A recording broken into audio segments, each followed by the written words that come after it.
Dans les vastes étendues du Wyoming, où le ciel semblait infini et l'horizon vibrait sous la chaleur écrasante de midi, chaque instant était une lutte. Une lutte contre le vent, qui menaçait d'emporter votre chapeau et vos souvenirs. Une lutte contre la chaleur qui faisait miroiter l'air brûlant au-dessus du sol. Et, bien sûr, une lutte contre soi-même. Elisa ne savait pas qu'on l'observait. Elle n'y pensait même pas. Au cours des 6 derniers mois, son monde s'était rétréci à un seul objectif, survivre et tenir bon. Chaque poutre, chaque planche, chaque clou qu'elle enfonçait dans le bois épais était sa réponse à la tromperie et à la trahison. Sa petite cabane, qui s'élevait lentement, une bûche après l'autre de la terre rocailleuse, n'était pas un simple refuge. C'était sa forteresse, son manifeste. Elle rajusta son foulard trempé de sueur et écarta une mèche de cheveux blonds collée à sa tempe. Le soleil était haut, brûlant impitoyablement sa peau. Dans sa main couverte de callosité, elle serrait une hache. Ses mains, autrefois douces et soignées, étaient devenues rudes et fortes. Elle savait comment tenir une hache, comment planter des clous, comment traîner de lourdes bûches. Il n'y avait qu'une seule chose qu'elle ne savait pas encore faire. Construire une nouvelle vie à partir de rien. Elle n'y était pas préparée. Elle faisait simplement ce qu'elle devait faire. « Au diable !» murmura Elisa en regardant la bûche posée sur le sol. Elle était trop lourde pour elle seule. Elle prit une profonde inspiration, expira entre ses dents serrées et, prenant appui sur le bois avec son genou, le poussa de toute l'épaule. Rien. Elle répéta sa tentative, tendant ses muscles jusqu'à ce que ses jambes tremblent. Le bois bougea d'un pouce, puis s'arrêta dans un grincement. À cet instant, elle sentit une boule lui monter à la gorge. Ce n'était pas la fatigue, mais l'impuissance. La solitude était sa seule compagne. Et elle était aussi lourde que cette bûche. Dans sa Philadelphie natale, elle était habituée au son des cloches, aux conversations douces, à une vie bien réglée. Quand James, son fiancé, l'avait emmenée dans le Far West en lui promettant une vie heureuse sur leur propre terre, elle avait cru vivre un conte de fées. Il était charmant, sûr de lui, et ses yeux brillaient lorsqu'il parlait de l'avenir. Puis, tout avait disparu. En une seule nuit. À son réveil, il n'était plus là. Juste un mot, cloué à la porte de leur tente provisoire. « Pardonne-moi, Lisa. Ce n'est pas pour moi. Et tu n'es pas à moi. » À chaque ligne, le vide grandissait dans sa poitrine. Et il n'avait cessé de croître depuis. Un vide qui avait désormais son propre battement, son propre rythme. Elisa laissa retomber ses bras et recula d'un pas, fermant les yeux. Le vent charriait une odeur de poussière et d'herbe sèche. Quelque chose craqua sous ses bottes. Elle entendit un crépitement. C'était un son familier pour quiconque vivait ici. Le son d'un feu de camp. Elle ouvrit les yeux. Une légère fumée s'élevait de la colline où James l'avait rencontrée, il n'y a pas si longtemps, et où elle avait maintenant trouvé son nouveau foyer, essentiellement sur les ruines de leur passé. Pendant ce temps, à un demi-mille de là, perché sur une saillie rocheuse, se tenait Jake. Il tenait à la main de vieilles jumelles de cow-boy héritées de son père. Elles étaient lourdes, leur métal poli par des années d'utilisation. Il observait Elisa depuis une semaine. Elle était comme un mirage dans ces terres brûlées par le soleil. Fragile, mais si tenace. Chaque matin, alors que le soleil effleurait à peine l'horizon, il la voyait sortir de sa tente provisoire. Puis, toute la journée, il la regardait couper, traîner et construire. Il ne connaissait ni son nom, ni son histoire. Mais sa lutte silencieuse et inébranlable lui en disait plus que n'importe quel mot. Elle ne criait pas, ne pleurait pas, ne se lamentait pas. Elle agissait, tout simplement, seule et en silence. Exactement comme lui-même vivait depuis 3 ans. 3 ans plus tôt, par un matin maussade, il était rentré chez lui et avait trouvé sa femme, Sarah, gisant sans vie sur le sol. La petite Mary se tenait à côté, tripotant le bas de sa robe. Sarah était morte dans son sommeil. Le médecin avait dit que son cœur avait lâché, mais le sien avait tenu bon. Et depuis, il était comme de la pierre. Il l'avait enterrée, ainsi que Mary, morte de la fièvre 1 mois plus tard, près de la maison, sous un chêne solitaire. Et il ne voulait plus rien. Seulement s'asseoir sur la colline, fumer et contempler la ligne infinie de l'horizon. Mais maintenant, quelque chose de nouveau était apparu sur cet horizon. Cette femme qui, seule, construisait sa vie. Elle était comme un rappel vivant de l'obstination avec laquelle il s'accrochait lui-même à un passé mort. Il avait honte de sa faiblesse, de son inaction. Il restait assis et observait. Et, sans doute, il avait peur. Peur que s'il descendait, il devrait à nouveau ressentir, vivre à nouveau. Il abaissa ses jumelles. Les rochers acérés s'enfonçaient dans ses paumes. Son regard était vide, mais quelque chose commençait à y changer. Peut-être n'était-ce qu'un reflet du soleil, mais il lui sembla voir dans ses yeux la même douleur que dans les siens. Et autre chose encore, l'espoir. Un espoir qui, tel une petite étincelle, couvait dans ses terres sans vie. Il se leva. Ses vieilles bottes en cuir grincèrent sur le sable. Il rajusta son chapeau élimé. Ses pensées s'embrouillaient. Il devait aller la voir. Il devait l'aider. Non, il ne pouvait pas. Il n'avait pas le droit de s'immiscer dans sa vie. Il n'était qu'une ombre, un fantôme. Il tourna les talons et s'éloigna. Mais chaque pas était une torture. L'image d'elle, assise près de la bûche, épuisée mais pas brisée, était gravée dans son esprit. Il était un homme fort. Il avait tenu tête à des bandits, à des bêtes sauvages. Pourquoi ne pouvait-il pas vaincre son propre chagrin? Pourquoi ne pouvait-il pas aider cette femme? Il retourna à sa maison, où sur la table se trouvait encore une vieille photo poussiéreuse de Sarah et Mary. Il ne voulait pas la ranger. Il ne le pouvait pas. Mais maintenant, en la regardant, il ressentait autre chose. Ce n'était pas seulement du chagrin, c'était de l'ironie. Il pleurait sa propre vie, tandis qu'à 1 mille de là, une autre femme, qu'il ne connaissait même pas, construisait la sienne. Jake s'approcha de la table, prit la photo dans ses mains et essuya la poussière du cadre. « Je sais, Sarah, » murmura-t-il, « tu n'approuverais pas. » Il posa la photo sur une étagère. Il ne la rangea pas, mais la plaça plus haut pour qu'elle ne soit pas juste sous ses yeux. Il ne pouvait pas oublier, mais il pouvait aller de l'avant. Il décrocha sa hache du mur. C'était sa 2e hache, son outil de travail. Elle était tranchante comme un rasoir. Il la prit, sortit de la maison et se dirigea vers la colline où il était assis quelques minutes plus tôt. Il ne savait pas ce qu'il lui dirait. Il ne savait pas si elle voudrait même lui parler. Il marchait, tout simplement. Pendant ce temps, Élisa était toujours assise près de la bûche, la tête entre les mains. La fatigue était écrasante, mais elle n'abandonnait pas. Elle allait essayer encore une fois. Mais avant qu'elle s'ait pu relever la tête, elle entendit des pas lourds et assurés. Elle leva les yeux et le vit. Un homme grand et large d'épaules. Il tenait une hache à la main. Son visage était caché par l'ombre de son chapeau, mais elle vit ses yeux. Il y avait en eux quelque chose qui fit battre son cœur plus fort. Pas de la peur. Autre chose. Elle ne savait pas ce que c'était. Mais elle ne se leva pas. Elle resta assise, le regardant, et elle attendit. Jake avançait, ne sachant que dire. Pas une seule pensée ne lui venait à l'esprit. Seulement un désir. S'approcher de cette femme et soulever cette maudite bûche. Ses mains, entraînées aux travaux les plus rudes, avaient plus d'une fois sorti des chariots de la boue et déplacé d'énormes rochers. Et là, il ne s'agissait que d'une seule bûche.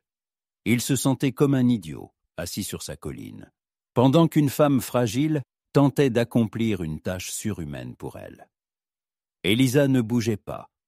Elle le regardait, les yeux pleins de méfiance. Elle n'avait pas d'armes, mais elle savait qu'en de tels lieux, il fallait être prête à tout. Elle était seule, à des milles à la ronde, Personne ne pouvait lui venir en aide. « Que voulez-vous » demanda-t-elle doucement, sa voix dénuée de peur, seulement de lassitude. Jake s'arrêta à quelques pas d'elle. Il ne savait pas par où commencer. Il resta là, et son regard exprimait quelque chose qui détendit Elisa.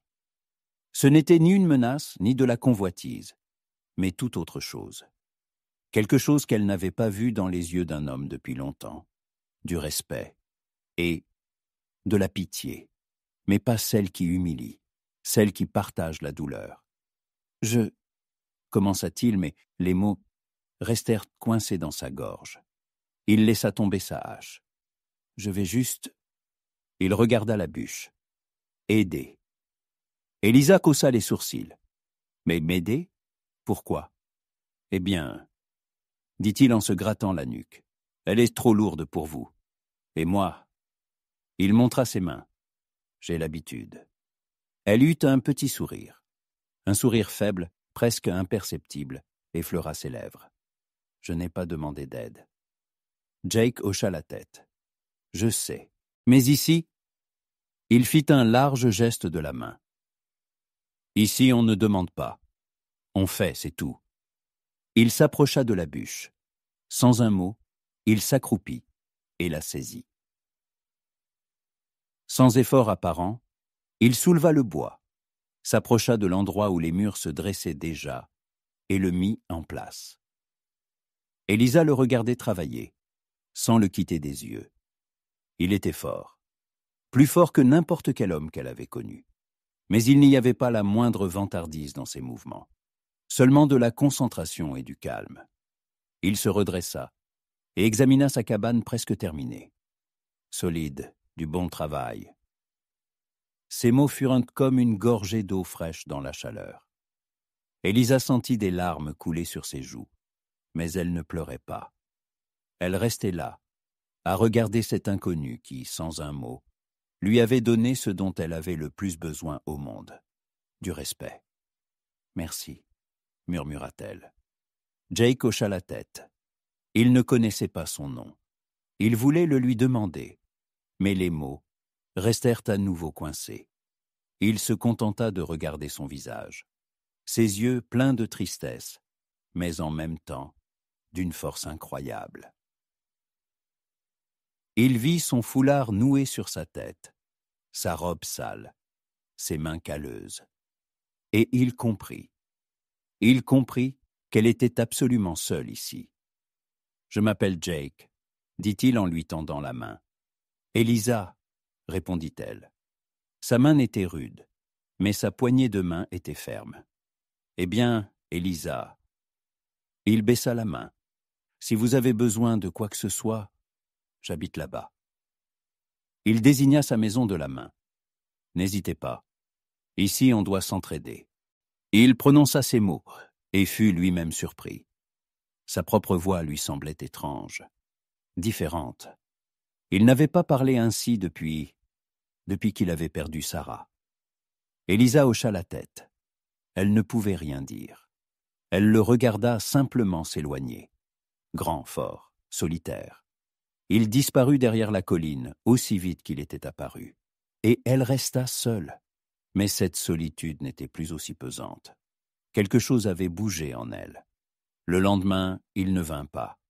Elisa travailla seule, mais cette fois avec une force nouvelle.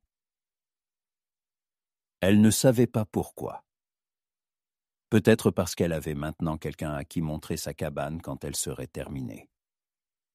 Le troisième jour, alors que le soleil touchait presque l'horizon, elle entendit des pas. C'était Jake. Il portait quelques planches et un paquet enveloppé dans un tissu. Il ne savait de nouveau pas comment commencer. Je ne faisais que passer. Elisa sourit. « Tu habites ici, Jake. Tu ne faisais pas que passer. » Il lui rendit son sourire. « Oui. Eh bien, Il me restait des planches, et j'ai pensé... » Il déballa le paquet. Une tourte aux pommes. Ma femme en faisait. Et je ne sais pas pourquoi je l'ai prise. Elisa ne savait que dire. Une tourte. Un geste si simple. Mais dans ces contrées, cela signifiait plus que tout au monde. Cela signifiait de l'attention. Cela signifiait de l'amitié. Elle prit la tourte, et son cœur se mit à battre plus fort. « Merci, Jake. » Il hocha la tête. « Mange, c'est tout. » Il jeta les planches au sol. « Bon, à demain. »« À demain » répéta-t-elle. « Eh bien... » Il parut de nouveau embarrassé. « Je peux venir aider pour le toit. C'est la partie la plus difficile. »« Je peux m'en sortir, » dit-elle. Mais sa voix n'avait plus la même assurance qu'avant. Il hocha la tête. « Je sais, mais tu ne devrais pas avoir à t'en sortir seul. Personne ne le devrait. » Il dit cela en regardant au loin, comme s'il se parlait à lui-même. « D'accord, Jake, je t'attendrai. » Il sourit et s'éloigna. Et Elisa, tenant la tourte encore chaude dans ses mains, le regarda partir. Son cœur, qui avait été de pierre, commençait à fondre.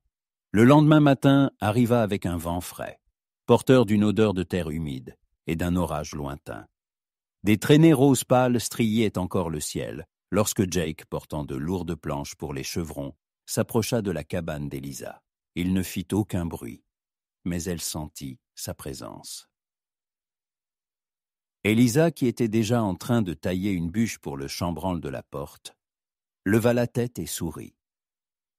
Ce n'était pas le sourire faible et fatigué d'avant, mais un vrai sourire, éclatant, comme les premiers rayons de soleil qui glissaient sur son visage. « Je pensais que tu ne viendrais pas, » dit-elle. Sa voix teintée non pas de reproche, mais d'une légère ironie. « Je l'ai promis, Elisa, » répondit-il. Sa voix était grave et solide, comme du vieux bois. Il posa les planches au sol. « Tu es prête ?»« Prête, » dit-elle. Et à cet instant, elle comprit que la question ne portait pas seulement sur le travail. C'était quelque chose de plus grand. Travailler ensemble se révéla étonnamment facile. Ils ne parlaient presque pas, mais se comprenaient à demi-mot. Jake était un artisan expérimenté. Il savait comment fixer correctement les poutres, comment tailler les encoches. Il se déplaçait avec fluidité, sans geste superflu, et ses mains puissantes rendaient simple le travail le plus ardu. Elisa l'observait attentivement, et il lui montrait patiemment comment tenir l'outil, comment planter les clous pour que la planche ne se fende pas. Le son de leur marteau résonnait en écho dans la prairie. Un coup, un deuxième, un troisième. C'était un rythme régulier, comme les battements d'un cœur. Ce rythme emplissait le silence qui entourait habituellement Elisa, le rendant moins oppressant. Parfois, leurs mains se frôlaient accidentellement, et chaque fois que cela se produisait, un frisson parcourait le corps d'Elisa. Pas de peur, mais de toute autre chose. Une sensation de chaleur et de sécurité qui lui avait tant manqué. Jake le sentait aussi. Il essayait de ne pas la regarder trop longtemps. Ses yeux, si profonds et si tristes, et en même temps si forts, il se voyait en eux, son chagrin et sa solitude. Mais contrairement à lui, elle ne laissait pas la douleur l'engloutir. Elle se battait, et en la regardant, il comprit soudain qu'il était temps pour lui aussi de cesser d'être un fantôme, temps de revenir dans le monde des vivants. Vers midi, le toit était presque terminé. Il ne restait que quelques planches. Le soleil tapait fort, et Elisa sentit sa tête tourner. Elle se pencha, les mains sur les genoux, et prit une profonde inspiration. « Hé, qu'est-ce qui t'arrive ?» demanda Jake. Il fut à ses côtés en un instant. Il la soutint doucement par le coude. « Rien, c'est juste la chaleur, » murmura-t-elle. Elle ne pouvait pas lui dire la vérité. Pas maintenant. Elle ne pouvait pas avouer que ce petit monde qu'elle construisait avec tant d'acharnement n'était pas seulement pour elle. Jake hocha la tête. Il savait ce qu'était que la chaleur écrasante. Mais quelque chose dans ses yeux, son visage pâle, ses mains tremblantes, lui disait que ce n'était pas seulement la chaleur. Il n'insista pas. Il la regarda simplement, et son regard exprimait quelque chose qui lui serra le cœur. Faisons une pause, dit-il. J'ai un peu de viande séchée et de l'osso. Ils s'assirent à l'ombre du seul arbre. Elisa prit la gourde avec gratitude. L'eau était fraîche et vivifiante.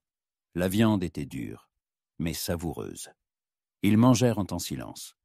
Leur communication n'avait pas besoin de mots. Ils se parlaient avec les yeux. Elisa leva le regard.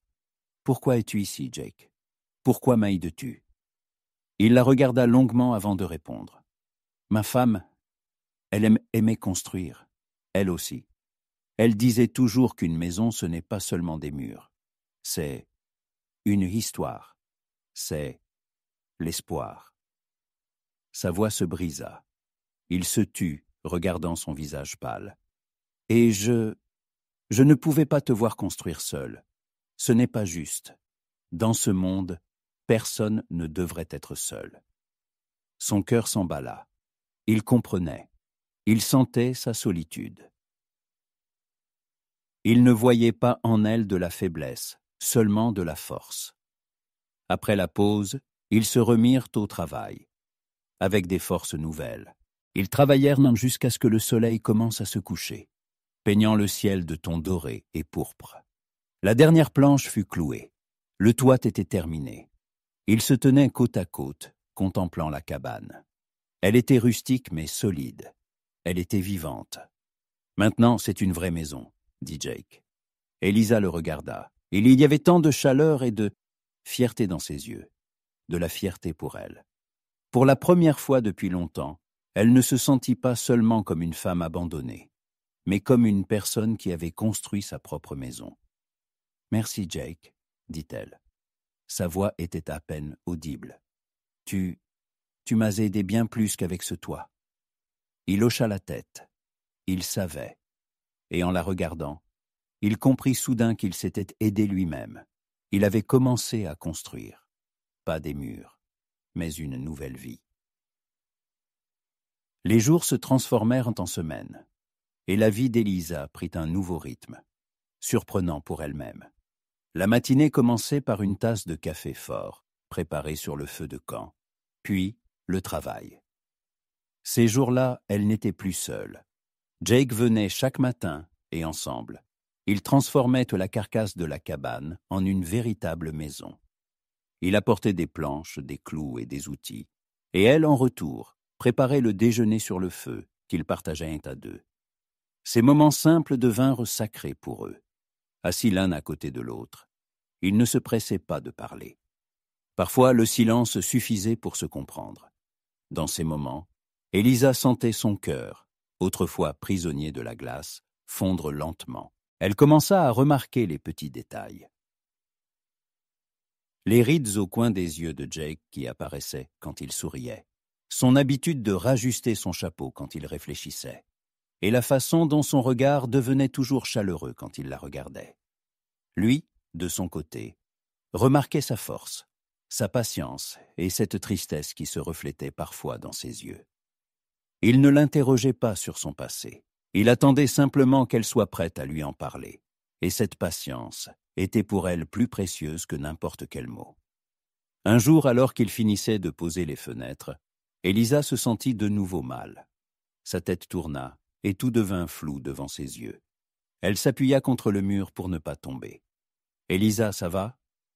La voix de Jake était pleine d'inquiétude. Il fut à ses côtés en un instant, sa main forte posée sur son dos. « Tu travailles trop. Tu dois te reposer. »« Tout va bien, » murmura-t-elle. Mais sa voix tremblait. Elle prit une profonde inspiration.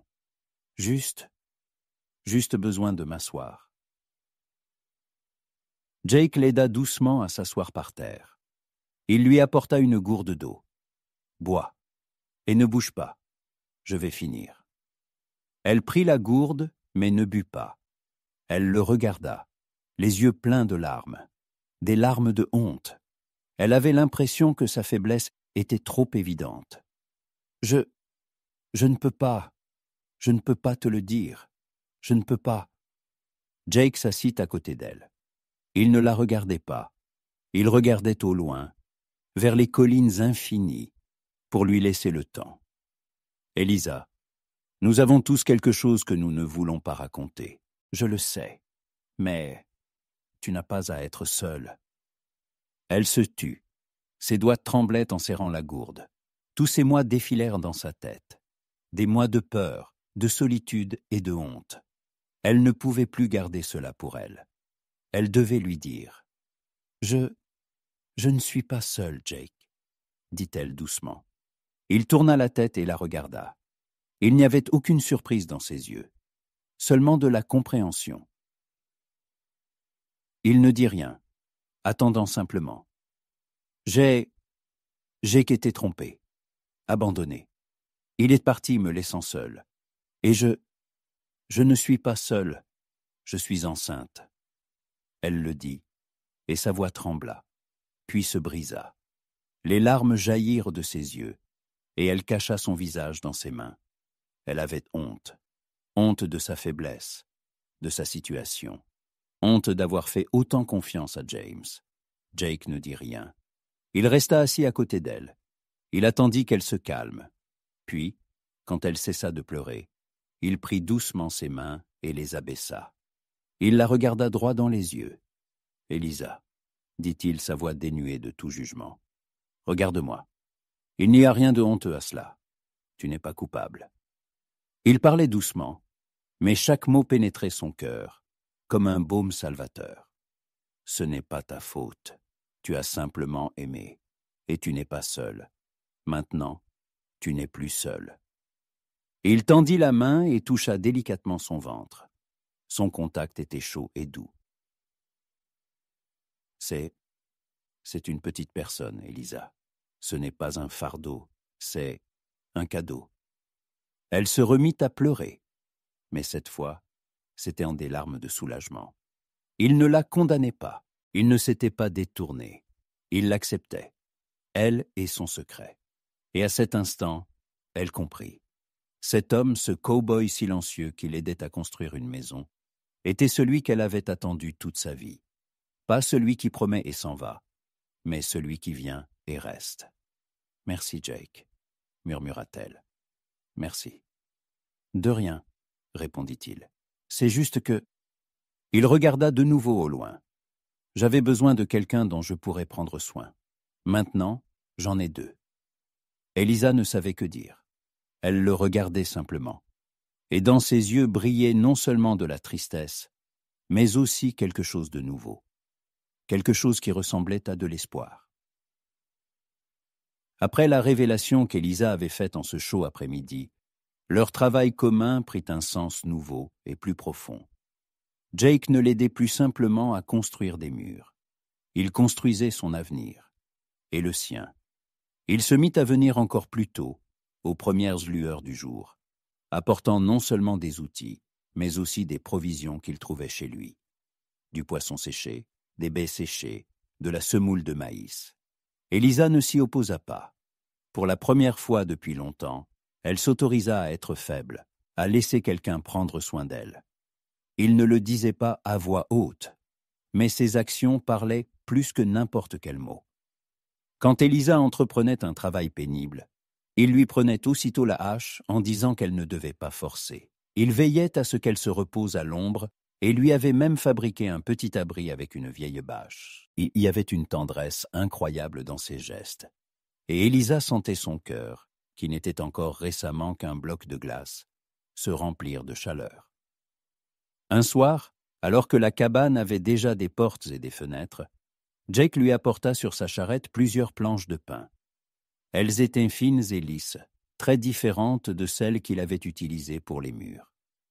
Elisa les regarda avec surprise. « C'est pourquoi ?» demanda-t-elle. « Pour un berceau, » répondit-il simplement. Elisa se figea. Elle ne pouvait pas dire un mot. Une boule se forma dans sa gorge.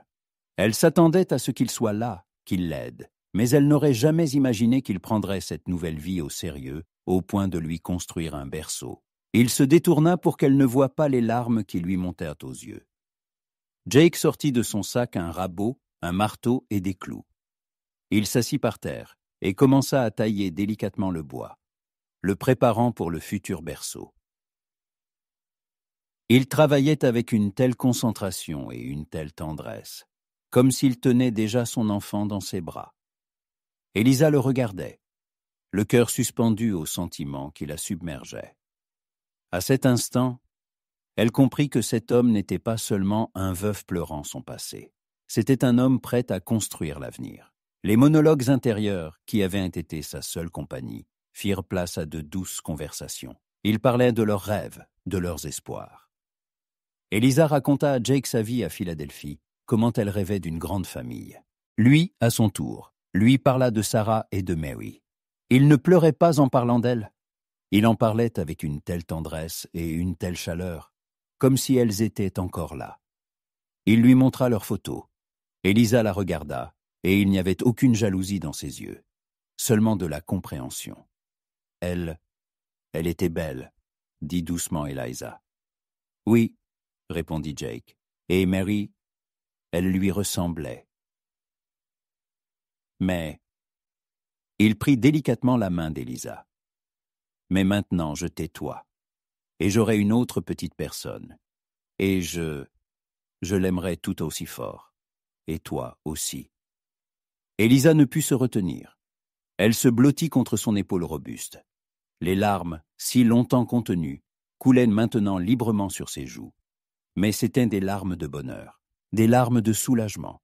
Elle avait été trouvée, elle avait été acceptée, elle était aimée.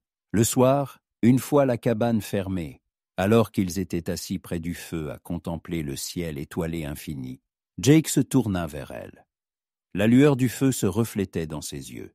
« Élisa » dit-il, sa voix était basse, mais empreinte de fermeté et de confiance. « Je sais que ce n'est pas ce dont tu rêvais.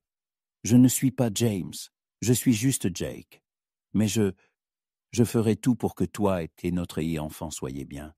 Je veux que tu sois ma femme. Je veux être ton mari, si bien sûr c'est ce que tu veux. » Élisa ne répondit pas avec des mots. Elle se serra encore plus fort contre lui, et ses lèvres, qui avaient si longtemps gardé le silence, murmurèrent « Oui, je le veux, je le veux. » Et à cet instant, sous le ciel infini du Far West, elle sentit que sa nouvelle histoire ne faisait que commencer. Plusieurs mois passèrent. La cabane d'Élisa, qui avait commencé avec une seule bûche, se dressait maintenant sur la colline, comme un phare éclairé par le soleil couchant. Elle était solide, fiable, avec une cheminée d'où s'échappait une légère fumée le matin, et des fenêtres qui brillaient d'une lumière chaude les soirs sombres. Ils se marièrent discrètement, sans témoins superflus. Le seul officiant fut un vieux révérend qui vivait à 10 000 de là. Il vint simplement, lut une prière, et ils échangèrent des alliances. Pour Jake, c'était la vieille bague de Sarah qu'il avait précieusement gardée. Pour Élisa, une petite bague en argent, achetée dans la ville voisine. Elle était simple, mais pour elle valait plus que le plus cher des diamants. Ce jour-là, Élisa ne porta pas de robe de mariée. Elle portait sa robe simple mais propre, qu'elle gardait pour les grandes occasions. Jake était dans son plus beau costume. Ils se tenaient sur le seuil de leur maison, main dans la main, et leurs yeux brillaient du bonheur qu'ils avaient trouvé l'un dans l'autre. Ils étaient une famille, et leur famille allait bientôt s'agrandir. Jake ne la quittait pas d'une semelle. Il surveillait chacun de ses mouvements, chaque souffle. Une attention incroyable se lisait dans ses yeux, et Élisa lui répondait avec la même tendresse. Elle cuisinait pour lui, s'occupait de la maison. S'occupait de là. Elle riait, et son rire, qui semblait autrefois impossible, résonnait maintenant dans leur maison, comme la plus belle des musiques. Une nuit fraîche, alors que le ciel était parsemé de milliards d'étoiles, le travail commença. Les contractions étaient fortes, mais Élisa se montra incroyablement courageuse. Jake était à ses côtés. Il lui tenait la main, essuyait la sueur de son front, et sa voix, calme et assurée, était la seule chose qui la calmait. Il lui racontait des histoires sur les étoiles, sur les prairies, sur sa famille, comme pour la distraire de la douleur. Et elle l'écoutait, en serrant sa main. Puis, Alors que le soleil commençait à peine à se lever à l'horizon, un cri retentit, le cri le plus merveilleux qu'ils aient jamais entendu. Jake, assis à côté d'elle, regarda Eliza. Elle était allongée, épuisée, mais un sourire illuminait son visage. Il regarda le tout petit bébé qui pleurait dans les bras de la sage-femme. C'était une fille. Il s'approcha d'elle, prudemment, comme s'il craignait de briser ce moment magique. Il la prit dans ses bras, et elle cessa aussitôt de pleurer.